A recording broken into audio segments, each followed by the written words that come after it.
It was a cold, drizzly November morning when Charles Walker stepped out of his modest apartment. The chilling wind biting through his worn coat. The years had etched lines across his face, each one telling a story of resilience, sacrifice, and quiet pride. On this day, he felt something stirring in his heart that he hadn't felt in a long time, a sense of expectation. Charles was on his way to a luxury car showroom in the heart of the city, where he planned to purchase a Rolls-Royce. A car he'd never dreamed of owning. The streets were slick with rain, reflecting the gray skies above. Yet Charles's thoughts were far from the gloomy weather. Despite his humble attire and calloused hands, he walked with a quiet confidence, his eyes fixed on a goal that he knew symbolized more than just wealth. This car was a testament to his life, a celebration of all he had endured and overcome. It wasn't merely about luxury, it was about finally allowing himself a moment of joy, a reward for years of hard work and perseverance.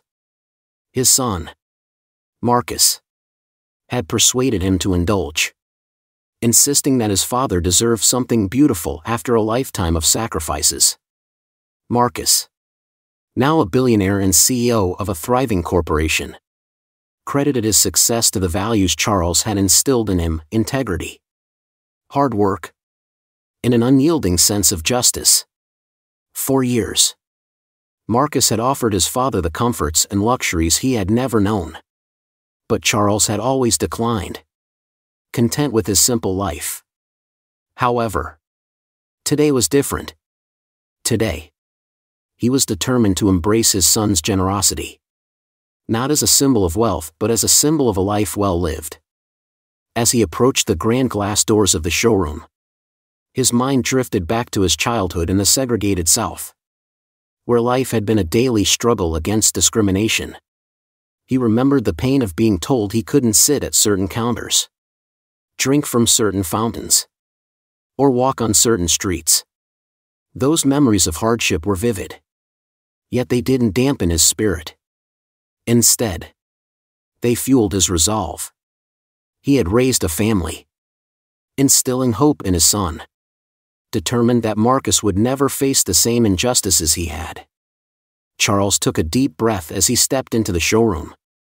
It was pristine, almost clinical, with white marble floors that gleamed under the bright lights, displaying luxury cars like precious jewels. Everything about the place screamed exclusivity. The air was filled with a hushed silence, interrupted only by the low hum of polite conversation between the sharply dressed sales staff and the wealthy clients perusing the vehicles. Behind the sleek, modern reception desk sat Madison Reed, a young woman in her mid-20s with a polished appearance that spoke of luxury and privilege. Her blonde hair was pulled back in a sleek ponytail, her nails meticulously manicured. She wore designer clothes that complemented her well, and she exuded an air of professionalism, an air meant to cater to the city's elite. Her job was to ensure that only those who fit the profile of a serious buyer received the red carpet treatment, while others were promptly dismissed. Madison looked up from her desk as Charles approached, her eyes narrowing. In that moment, he became an outsider in her world of pristine glass and polished steel. His tattered coat, worn shoes, and aged appearance didn't align with the clientele she was used to seeing. With barely concealed disdain, she sized him up, deciding in an instant that he didn't belong. Charles, oblivious to her judgment, greeted her with a warm smile. "Good morning," he said, tipping his hat politely. "I'm here to look at one of your Rolls-Royces." Madison's expression didn't soften. In fact, she smirked slightly, her voice dripping with condescension. "Are you sure you're in the right place?" she asked, her tone cold and dismissive. Charles maintained his composure, though he could feel the familiar sting of prejudice in her words. "Yes, ma'am," he replied evenly. "I'm looking to purchase a car." A thin, mocking smile played on Madison's lips as she leaned back in her chair. We don't offer tours of the showroom. Sir, she said, as if speaking to a lost tourist. These cars are for serious buyers only. Charles took a steadying breath, refusing to let her disrespect shake him. I am serious, he said calmly. I'd like to see one of your phantom models. Madison raised an eyebrow, clearly unconvinced. Do you even know how much these cars cost? She asked, as though she were addressing a child. A Rolls-Royce isn't exactly in everyone's budget. Charles held her gaze, reaching into his pocket to pull out a small notebook where he'd written down the exact model he wanted. I've done my research, he said quietly, his voice steady. I know what I'm looking for. Madison let out a short, cruel laugh that echoed in the quiet showroom. Look, she said, leaning forward with a sneer.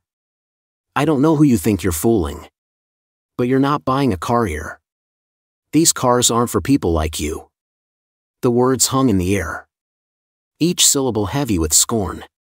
Charles felt a familiar wave of anger rise in his chest, but he pushed it down, unwilling to give her the satisfaction of seeing him react.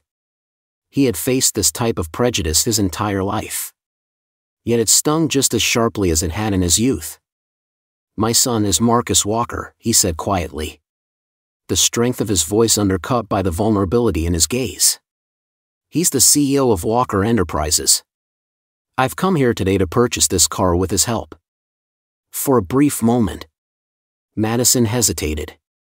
She had heard of Marcus Walker, the billionaire CEO of a prominent company known for its philanthropy and innovative ventures. She knew the name well. Yet, looking at Charles, she couldn't reconcile his humble appearance with the image of a man whose son wielded such influence. I don't care if you say you know the president, she scoffed, her eyes hardening. You're not buying a car here. Now, I think it's time for you to leave before I have to call security. Charles stood in stunned silence, the weight of her words pressing down on him. He could feel the years of discrimination and hardship pulling at him, the memories of his youth flooding back with brutal clarity. He was on the verge of turning to leave, accepting the harsh reality of her rejection, when the glass doors to the showroom swung open. In walked Marcus, dressed in a finely tailored suit, his presence commanding and dignified.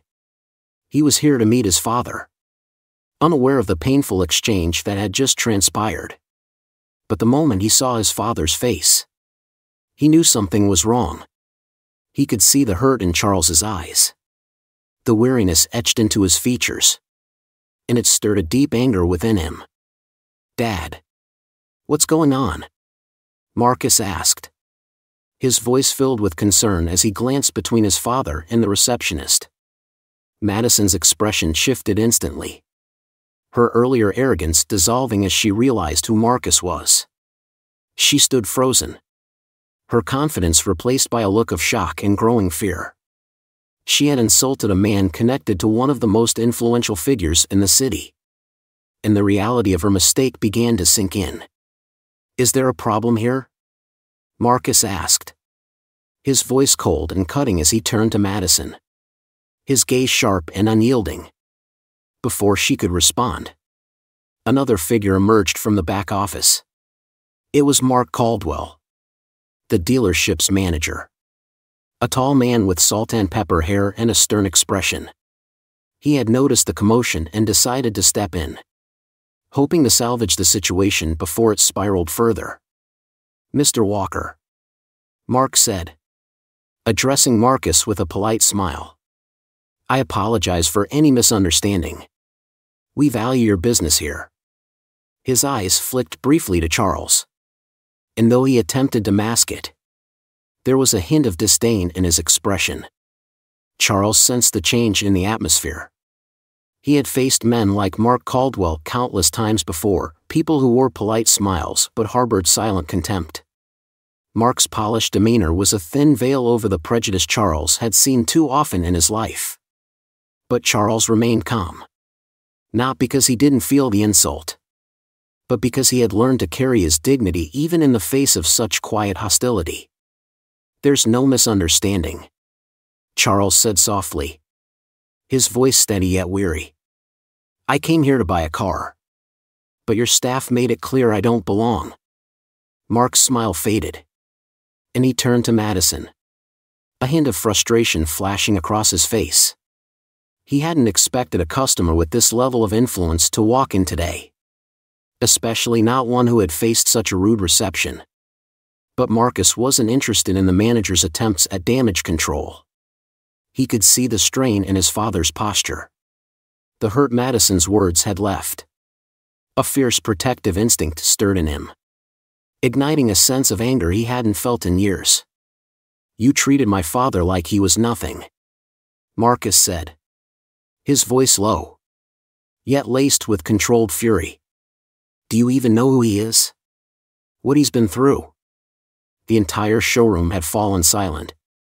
Mark and Madison stood there, words caught in their throats, unable to offer a response. Charles was no ordinary man. He was a man of resilience and integrity. Someone who had sacrificed everything to give his son a future filled with opportunity and promise. Marcus felt a surge of indignation at the thought that someone had reduced his father to nothing based on appearances alone. "My father worked harder than anyone I've ever known," Marcus continued, his voice filled with emotion. "He's the reason I'm here today. The reason I've achieved what I have. And you think you can judge him because of the way he looks?" Mark shifted uncomfortably, glancing between Marcus and Madison, his earlier confidence now replaced by apprehension. He attempted to interrupt, hoping to quell the tension. "Mr. Walker, please understand. But Marcus wasn't interested in excuses. His eyes were fixed on Madison, who now stood frozen, fear creeping into her expression as she grasped the magnitude of her mistake. "Do you know what it feels like?" Marcus asked, his voice barely above a whisper, yet every word resonant. "To be judged every day of your life? To be looked down on? Just because of who you are?" Madison's face paled, and she swallowed nervously, realizing that her casual cruelty had left a scar deeper than she had anticipated. She had expected Charles to be just another dismissed visitor, a man who would leave quietly, ashamed and broken. But now, facing Marcus, she saw the unwavering strength of a son who wouldn't let his father be humiliated. "I don't care what your policies are," Marcus said, his tone unwavering. "I came here today because my father wanted to fulfill a simple dream, a moment of joy. And instead, you chose to treat him with nothing but disrespect." Mark finally spoke, attempting a placating tone. "Mr. Walker, we sincerely apologize. This is a misunderstanding that we can resolve. Perhaps we could arrange for a private consultation, a special viewing." Marcus shook his head, cutting him off. "I don't think you understand. This isn't just about a car. This is about the way you treat people. If my father wasn't connected to me, you would have let him leave here, humiliated, just because he didn't look the part. That's unacceptable." Charles placed a hand on his son's shoulder, his voice softening. "Marcus, let's not make a scene." But Marcus couldn't let it go. He had watched his father suffer indignities his whole life, and today he wouldn't stand by and let it happen again. "No, Dad. They need to understand. People like them think they can judge us, dismiss us. But they don't know our story." Turning to Mark, Marcus's voice grew cold. "You and your staff don't deserve to serve people like my father." At that moment, Marcus reached into his pocket and pulled out his phone. He began typing a message, his expression resolute. "If this is how you treat people, then I'll make sure everyone knows. I'll make sure no one who values respect and integrity does business with you." Mark's face blanched, his professional demeanor slipping. He knew the potential repercussions, Marcus Walker was a name that carried influence. And a public display like this could ruin the dealership's reputation. But Marcus wasn't looking for retribution. He wanted something deeper, a recognition of the quiet strength his father had shown all his life. A validation of the dignity he held despite every obstacle. "Mr. Walker. Please." Mark pleaded, his voice faltering. "We can work something out. I assure you. This isn't how we usually treat our clients. We'll make amends." But Marcus's gaze was unrelenting. "And what would you have done if my father hadn't told you who he was? If he hadn't mentioned my name?" The silence was answer enough. The shame in Mark's expression told Marcus all he needed to know. They wouldn't have treated his father with any respect. They would have sent him away. Just as Madison had tried to do.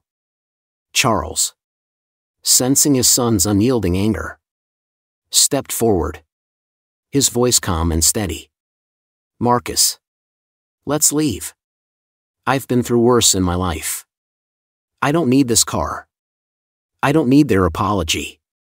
But Marcus wasn't ready to leave without ensuring his father's dignity was honored. "Dad. You deserve better. You've always deserved better." Charles nodded. His gaze soft. "Yes.